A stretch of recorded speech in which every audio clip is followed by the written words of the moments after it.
Another day, another basketball stories na naman ang pagkukwentuhan natin.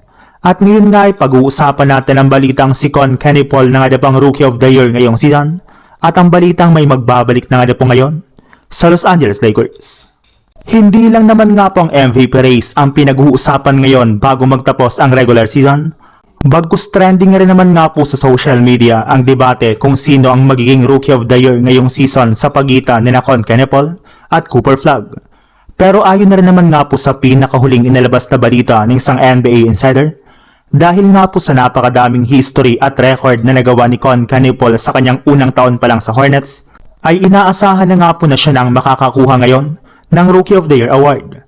Ito na rin naman nga po naging difference maker sa Hornets bakit sa unang pagkakataon ay mas competitive na nga po sila ngayong season sa Eastern Conference. Napakalayo na rin naman nga po ng agwat ngayon ni Kenny Paul kumpara kay Cooper Flagg kahit man nakapagtala pa lang si Flagg ng 51 points sa Dallas Mavericks. Mas consistent at mas mapagkakatiwalaan nga po si Kenny Paul sa Charlotte Hornets pagdating sa opensa.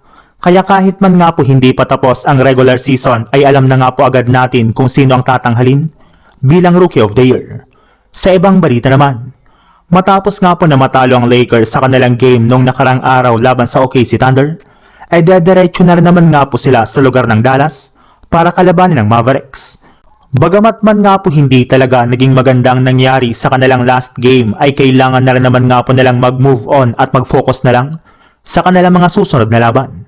May lumabas na rin naman nga pong balita na meron na nga pong tutulong at rest back ngayon sa kanilang lineup. At ito nga po ay si Marcus Smart na inaasahang makakabalik na sa team either sa kanilang game laban sa Dallas Mavericks o di sa kanilang rematch laban sa OKC Thunder.